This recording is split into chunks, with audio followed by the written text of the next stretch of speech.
This is not just any workout class.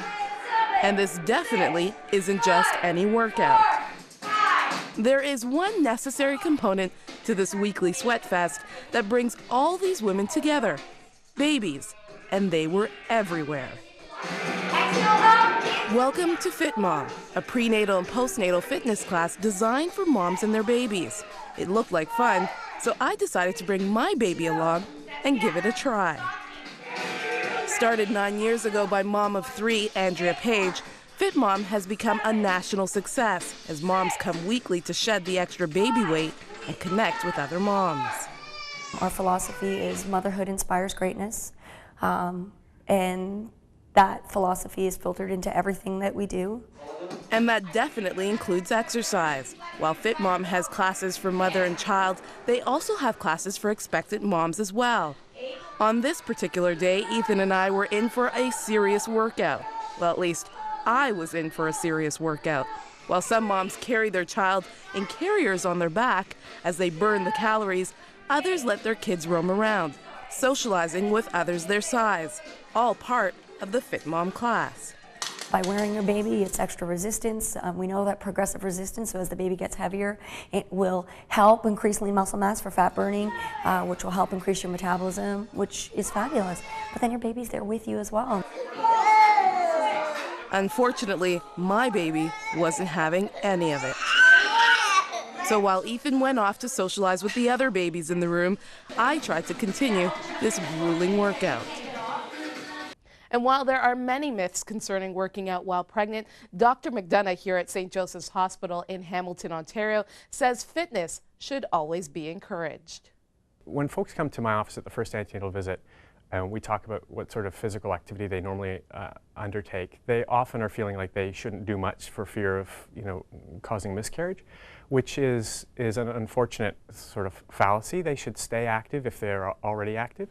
And if they're not already undertaking a regime of physical activity, we wouldn't advise them to not start an exercise routine. We would acknowledge that you've got to ramp up a little bit slowly, but starting from the get-go is perfectly fine. Andrea's had to dispel those myths over the years as well, encouraging women to stay in shape not just for themselves, but also for their baby.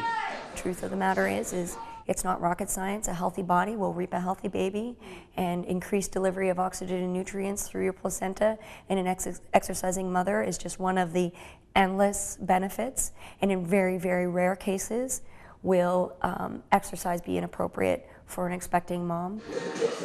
Karen Kinch worked out constantly during both of her pregnancies and says it changed her life. I've always been into jogging and working out. It's a part of my lifestyle, and I didn't want to give it up being pregnant. And a lot of times the culture says stay off your feet, but really I really think it helped me in my pregnancy and my babies. I think it truly made my labor easier in terms of just my body being strong, and then in turn my baby's heart being that much stronger. I like to express to women, this is not a time in your life to just kind of swing it and just get by. Let's make this a great experience. You deserve it. You deserve to have a great experience. You deserve to go into labor feeling energized, focused, powerful, strong, encouraged. I can do this, which is not really a feeling that you have when you feel like you're exhausted. In fact, Dr. McDonagh says there is a prescribed amount of time each expectant mom should spend working out. We should recommend to our patients that they exercise between 3 and 5 times per week, just as a baseline. For the person who is interested in achieving a higher degree of fitness, whether you're pregnant or not, you should probably be doing exercise every day to the tune of maybe 30 minutes, 45 minutes. So the volume of activity undertaken in pregnancy, we should recommend probably between 3 to 5 for the novice, 5 to 7 days for the person who's used to it. But the key, he says, is finding a workout regimen that works for you.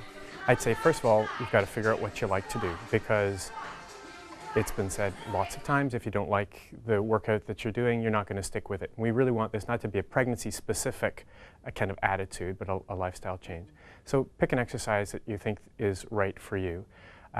Swimming is a good exercise to recommend if people are not sure where to begin, because the buoyancy is easy on the joints in pregnancy.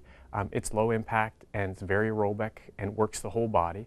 So, and there are a number of classes, whether it's water aerobics or swimming. So that's a good recommendation to begin with if somebody's at a loss for ideas. Justine is a mother of 2, and while she worked out minimally when pregnant with her first son, when expecting her second son, Harris, she took her workout regimen more seriously. I think it's so important, you know, even just mentally, you know, you want to feel good about yourself after you have a baby. And according to Dr. McDonagh, there is a great difference in pregnancies of women who work out and those who don't. The woman who's gone through pregnancy maintaining an exercise routine will bounce back much quicker from her vaginal birth or her cesarean section, will feel more energetic through her pregnancy, and will be more resistant to the aches and pains and the discomforts that pregnancy will impose almost universally on women. And while most healthcare professionals do recommend women wait 4 to 6 weeks after delivery before resuming their workout regimen, Dr. McDonagh does say every case is different. In the postpartum period, if there's been, for instance, a cesarean section for delivery, so a surgical delivery, are there restrictions? Well, I would say probably hold off on any exercise until maybe 4 to 6 weeks post-operatively, simply to allow for full wound healing, but then you're good to go. Now, the thing to remember postpartum, after a cesarean section especially, is that you're going to be relatively deconditioned. If you came into pregnancy fit and you carried on your fitness routine and then had a section, those 6 weeks of absence of activity are going to leave you feeling tired when you start back and a bit more vulnerable to some soft tissue injury. So you just have to start back slowly. But according to Andrea Page, there are still some small things you can do at home while you're healing. Like Kegels, for example, the pelvic floor contractions, they should be done as soon as you can. It also helps to promote healing because it stimulates a delivery of blood in and around the incision, and that's important. Exercises while you're breastfeeding, doing shoulder shrugs to keep your chest open and to strengthen the middle and upper back and draw your attention to posture.